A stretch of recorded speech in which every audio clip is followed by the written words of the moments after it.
So let's see. Try to get this somewhat lined up here. Okay, something is building toward you right now that's going to completely shift your reality.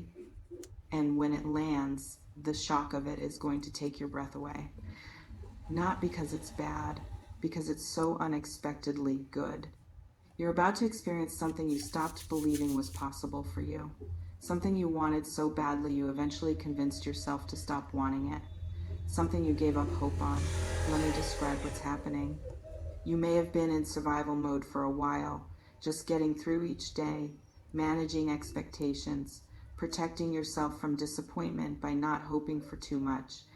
Some people experience this as mature, as realistic, as having learned not to set themselves up for letdown by expecting things that don't come. It might feel like you've been living in grayscale, not miserable necessarily, just flat, going through the motions, existing without the highs because you're protecting yourself from the lows. But here's what's about to happen. Something's going to break through that protective numbness and make you feel everything at once. Let's pause here. This reflection invites you to consider, what did you stop letting yourself hope for because hoping hurt too much? Maybe it's love, real love, the kind that doesn't require you to shrink or perform or settle, the kind you thought only existed in movies.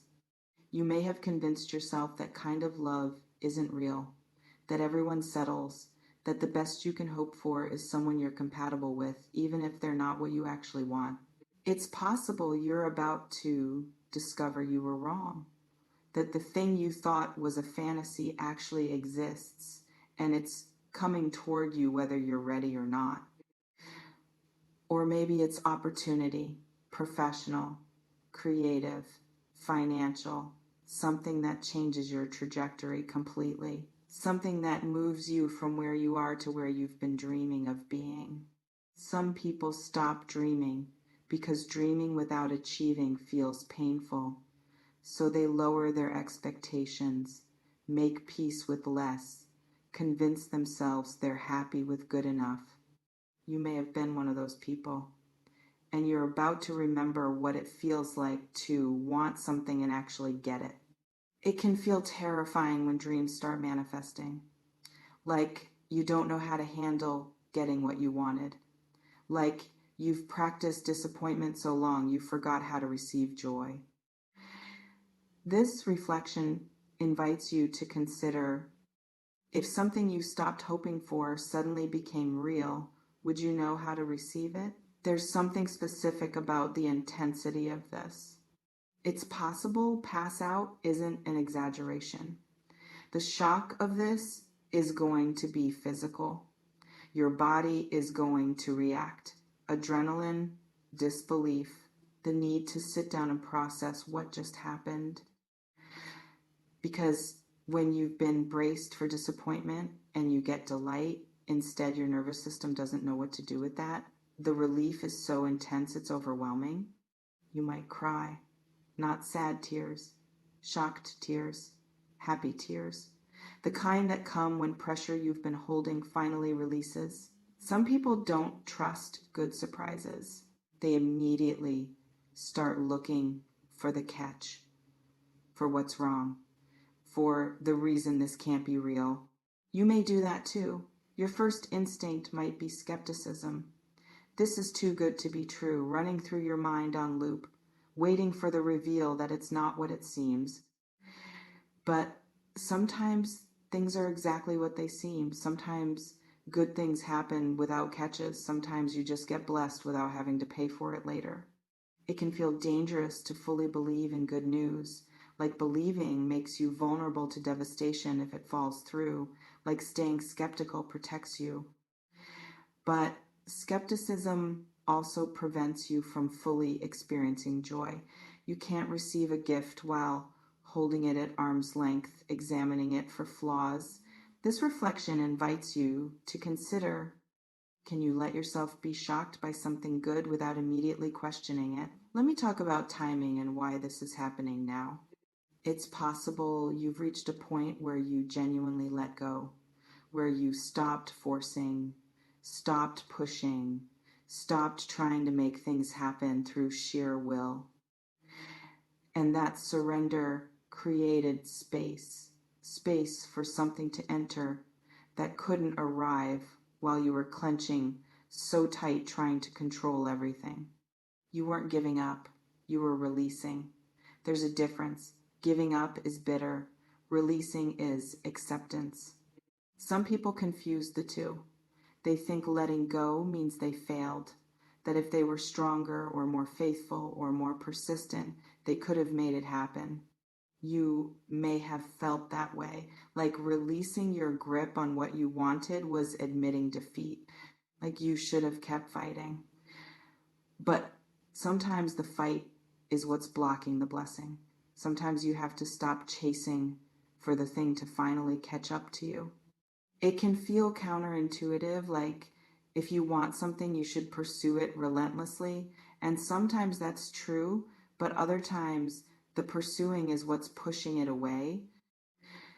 This reflection invites you to consider, what did you finally stop forcing that's now arriving naturally? There's something about your readiness that matters here. It's possible you're receiving this now because now you can actually handle it. You've grown enough, healed enough, developed enough capacity to maintain what's coming instead of sabotaging it. You might have wanted this same thing years ago, and if you'd gotten it then, you would have destroyed it. You weren't ready. You were too wounded or too desperate or too unconscious of your patterns, but you're different now. You've done work, you've learned lessons, you've developed skills and awareness you didn't have before. Some people get bitter about delayed blessings. They focus on what they missed instead of being grateful they're receiving it when they're actually ready for it. You may be tempted to do that, to think about all the time you wasted waiting, all the suffering you endured that could have been avoided if this had come sooner. But what if the waiting was preparation? What if the suffering built something in you that you needed to sustain this blessing? It can feel unfair that you had to earn readiness through pain, but readiness doesn't come from comfort. It comes from being tested and surviving. This reflection invites you to consider, how are you different now than you were the last time you wanted this? Let me talk about what this might actually be. It's possible it's relational, someone entering your life who completely rewrites your understanding of what connection can be, someone who meets you at a level you thought was reserved for fiction. Not perfect, but right. Not without challenges, but worth them. Not fantasy, but better than anything you've experienced in reality. Or it's professional, an opportunity that changes your career trajectory, that validates years of work, that moves you from struggling to thriving in ways you couldn't have manufactured yourself. Maybe it's creative, a breakthrough, a moment of clarity, a project clicking into place, something you've been trying to force suddenly flowing effortlessly. Some people experience multiple breakthroughs at once, like everything aligns simultaneously, like all the areas where they've been blocked suddenly open. You may be entering one of those periods where it's not just one good thing, it's several, compounding, creating momentum that feels almost supernatural. And that's what's going to be so shocking. Not one blessing, multiple, all at once. Like everything you've been working toward converging in the same moment. It can feel overwhelming. Like you don't know which thing to focus on. Like you're being given so much, you can't hold it all. But you can. You're more capable than you realize. You just haven't had the opportunity to prove it yet. This reflection invites you to consider, if multiple blessings arrived at once, could you receive them without sabotaging yourself? There's something about your response that will determine what happens next. It's possible your first instinct will be to minimize it, to downplay it, to act like it's not that big of a deal, even though internally you're screaming. Some people do this to protect themselves from jinxing it. Like if they celebrate too hard, the good thing will disappear. Like they have to stay humble to keep it. But that's not how it works.